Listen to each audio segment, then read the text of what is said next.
আসসালামু আলাইকুম। ইনশাআল্লাহ আশা করি সবাই ভালো আছেন। আলহামদুলিল্লাহ আমিও ভালো আছি। যেখান থেকে আমার ভিডিওটি দেখছেন সবাইকে অসংখ্য ধন্যবাদ ও সর্বোচ্চ ভালোবাসা রইল। তো আজকে কথা বলবো হচ্ছে ভিএফএস গ্লোবালের আমি আপডেট দিব আপনাদেরকে। তারপরে কথা বলবো হচ্ছে আজকে অনেকের রেডি ফর কালেকশন আছে, তাদের ছবি সহ দিব আপনাদের। তারপর কে কত তারিখে জমা দিয়া ভিসা পাইছে, আজকে সেই বিষয়ে কথা বলবো। তারপর আজকে অনেক সুন্দর সুন্দর আপডেটগুলি আছে, যারা অনেক সুন্দর সুন্দরভাবে আপডেটগুলি দিছে সেই বিষয়ে কথা বলবো। এবং ফ্যামিলি রিউনিয়ন ভিসার জরুরি বিজ্ঞপ্তি সম্পর্কে কথা বলবো। অনেকে ফ্যামিলি ভিসা সম্বন্ধে জানতে চান, ফ্যামিলির ভিসার আপডেটগুলো মানে অত দেওয়া হয় না, তো আজকে ফ্যামিলি ভিসার কথাই বলবো প্রথমেই ইনশাআল্লাহ। তো সকলেই ভিডিওটা পুরাটা দেখার চেষ্টা করবেন।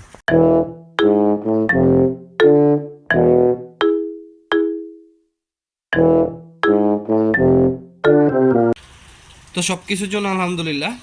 তো প্রথমে আগে আমি একটু ভিএফএস গ্লোবালের আপনার জমার আজকের রিসিপ্ট মানে ডেলিভারি আপডেটটা দিই। তো আজকে ভিএফএস গ্লোবালের ডেলিভারি আপডেট হচ্ছে ঢাকাতে যেটা প্রায় 70টার কাছাকাছি, যেখানে রিটার্ন পাসপোর্ট ছিল 8টা, ফ্যামিলি ভিসা হচ্ছে 15টা 2024 এবং 2025, স্পন্সর ভিসা হচ্ছে 9টা 2023 এবং 2024, এগ্রিকালচার হচ্ছে 7টা 2023 এবং 2024, ট্যুরিস্ট ভিসা হচ্ছে 2টা 2024, স্টুডেন্ট ভিসা হচ্ছে 5টা 2024, রিজেক্ট হচ্ছে 22টা 2023 এবং 2024।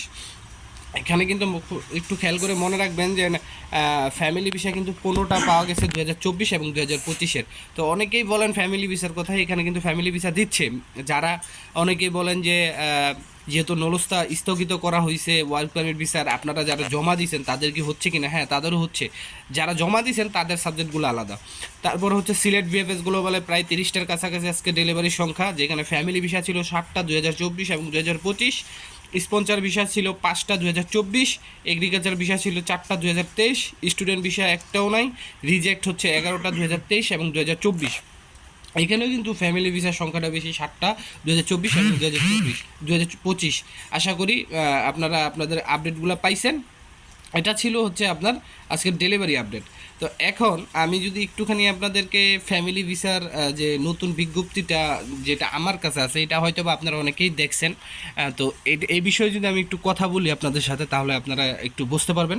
যেখানে আপনার স্ক্রিনও আমি দিয়ে দিচ্ছি, আপনার স্ক্রিনও দেখে নিন। যেখানে ফ্যামিলি রিইউনিয়ন ভিসার জরুরি বিজ্ঞপ্তি, সাম্প্রতিক সময়ে কিছু পারিবারিক ভিসা আবেদনকারীর অভিযোগের প্রেক্ষিতে বাংলাদেশ বাংলাদেশ বাংলাদেশ তো ইতালির দূতাবাস জনসাধারণকে জানাতে চায় যে পারিবারিক ভিসা প্রসেসিং অব্যাহত রয়েছে এবং সম্পূর্ণ নথিপত্র সহ জমাকৃত আবেদনগুলোকে অগ্রাধিকার দেওয়া হচ্ছে। মানে এখানে কি অব্যাহত রয়েছে, মানে কাজ চলমান, কাজ চলতেছে। যারা ফ্যামিলি ভিসার জন্য আছেন আপনারা খুব ভালো করে শুনবেন। মা বোনেরা, আপনারা যারা ফ্যামিলি ভিসার জন্য আমাকে বলেন যে ফ্যামিলি ভিসার কাজ চলমান আছে। হয়তো অনেকের দেরি হইতেছে, অনেকে অনেক আগে জমা দিয়েছেন এখন তুইও পাচ্ছে না। সেটার একমাত্র কারণ হচ্ছে এখানে উল্লেখ করে দিছে কিন্তু শুধুমাত্র সম্পূর্ণ নথিপত্র সহ জমাকৃত আবেদনগুলোকে অগ্রাধিকার দেওয়া হচ্ছে। ধরেন আপনি কোনো ধরনের ডকুমেন্ট বাদ দেন নাই, আপনার যে ইতালিতে কোনো ধরনের ডকুমেন্ট বাদ দেওয়া হয় নাই, এখানেও কোনো ধরনের ডকুমেন্ট বাদ দেওয়া হয় নাই, তাদেরই কিন্তু অগ্রাধিকার দেওয়া হচ্ছে। মানে তারা কিন্তু ভিসা পাচ্ছে। তারপরে বলো যে ভিসা বিভাগের অতিরিক্ত জনবলের মাধ্যমে বিদ্যমান স্থগিত আবেদন সমূহ ধাপে ধাপে নিষ্পত্তি করা হচ্ছে।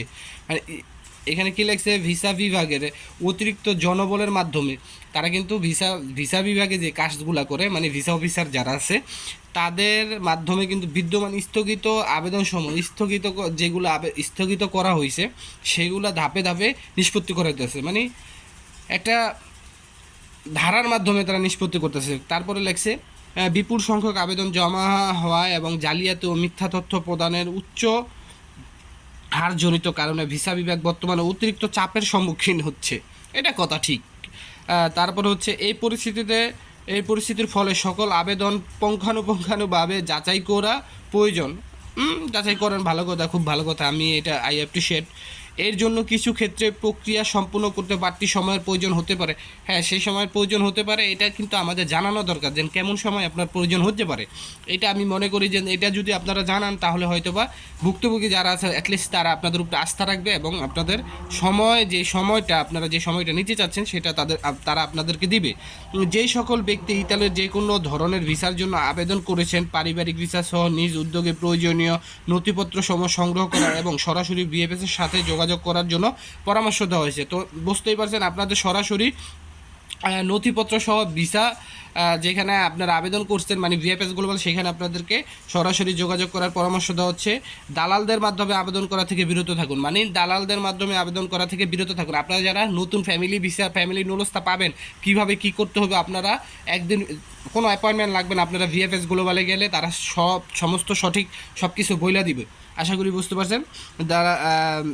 কারণ তারা প্রায়শত অতিরিক্ত অর্থ আদায় করে এবং ভুয়া বা জাল নথিপত্র ব্যবহার করে। এই ধরনের অর্থনৈতিক কর্মকাণ্ড পুরো প্রক্রিয়াকে বিলম্বিত করে এবং ভিসা প্রত্যাখ্যানের বিড়ম্বনা বাড়িয়ে দেয়। তার মানে এখন থেকে আপনারা যারা দালাল ছাড়া তারা আপনারা পারবেন না, তারপরেও আপনারা যদি যেই ধরনেরই নুলস্থা পান না কেন সেটা আপনারা ভিএফএস গ্লোবালের সম্মুখীন আগে হবেন। হয়তো বা ভিএফএস গ্লোবাল এটার এই বিষয়ে আপনাদেরকে ভালো কোনো বিশ্লেষণ করে দিবে। সেখান থেকে কিন্তু আপনারা ভালো কিছু আর্ন করতে পারবেন, ভালো কিছু অ্যাচিভ করতে পারবেন। ঠিক আছে, আশা করি বুঝতে পারছেন। তো তারপরে যে বিষয়টা ছোট করে এখানে দিলাম, এক ভাই লেখছে আলহামদুলিল্লাহ নামাজ পড়ে বাসায় ঢুকেই পাসপোর্ট কালেকশনের মেসেজ পাইলাম, যাক আলহামদুলিল্লাহ। তারপরে আরেকটা দেখতে পারতেছেন, সেটা হচ্ছে অ্যাপ্লাই 2023 সালে, পাসপোর্ট জমা এপ্রিল 2024, পাসপোর্ট জমা April 24, return November 24, submit message February 25, visa receive 11 March 2025। ধন্যবাদ সবাইকে। আমরা 2 জন দিয়েছিলাম, 2 জনই পেয়ে গেছি। শহর হচ্ছে বাড়ি শহর। আচ্ছা যাই হোক, বাড়ি শহর আমি স্ক্রিনেও দিয়ে দিচ্ছি, আপনারা দেখতে পারবেন বাড়ি শহর। তারপরে আমি আরেকটা ছবি দিতেছি, সেখানে দেখেন এই মাঝখানে 3 জনের রেডি ফর কালেকশন আসছে, যা আলহামদুলিল্লাহ। তো এই ছিল আজকের মোটামুটি আপডেট।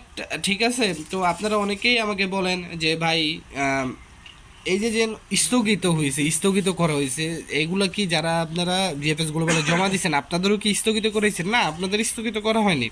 আর 24 অক্টোবরের আগে যাদের নুলস্থা ইস্যু করা হয়েছে, নুলস্থা বের হয়েছে, তাদের জন্য কিন্তু আমি বারবার বলতেছি, তাদের জন্য কিন্তু ইমেলের অ্যাপয়েন্টমেন্ট চলমান রয়েছে। আপনারা কিন্তু ইমেলের মাধ্যমে অ্যাপয়েন্টমেন্ট পাবেন এবং ইমেলের মাধ্যমে অ্যাপয়েন্টমেন্ট দিচ্ছে তারা, এটা মাথায় রাখবেন। 24 অক্টোবরের পরে যাদের নুলস্থা বের হয়েছে, ইস্যু করা হয়েছে বা সামনে বের হবে, তাদের জন্য একটা নতুন শিডিউলের অ্যাপয়েন্টমেন্ট বা নতুন সিস্টেমের অ্যাপয়েন্টমেন্ট ভিএফএস গ্লোবাল অথবা ইতালি এম্বাসি সম্মিলিতভাবে তারা চালু করবে। তো এই জন্য আমাদের এপ্রিল মাস পর্যন্ত ওয়েট করতে হবে। আমার যতটুকু মনে হয় তাহলে হয়তোবা এই মার্চ মাসের ভিতরেই বাকি ইমেলের কাজগুলি তারা করার চেষ্টা করবে। বারবারই আপনাদেরকে আশ্বাস করি, বাট সেই অনুযায়ী আপনারা ফলাফল পান না, কিন্তু আমার মনে হয় খুব সামনে আপনাদের জন্য ভালো হবে। আর যতটুকু বললাম, যদি না বোঝেন ভিডিওটা একবারের জায়গায় 2বার দেখবেন তাহলেই বুঝতে পারবেন। তো সবার জন্য দোয়া রইল, সবাই আমার জন্য দোয়া করবেন আর সকলেই চেষ্টা করবেন রমজানের পবিত্রতা রক্ষা করে চলার জন্য। তো সবাই ভালো থাকবেন, সুস্থ থাকবেন। আরেকটা বিষয় হচ্ছে যে আপনারা আন্দোলনের কথা বলেন, এই আন্দোলনের যে কর্মসূচিটা আপনারা করবেন আগামী 8 তারিখ, এপ্রিলের 8 তারিখে। আমি আরেকটা কথা বলি, আপনারা একটা স্মারকলিপি দেওয়ার চেষ্টা করবেন। এই বিষয়ে আমি কালকে ভিডিওতে কথা বলবো ইনশাআল্লাহ। তো সবার জন্য দোয়া রইল। আসসালামু আলাইকুম, আল্লাহ হাফেজ।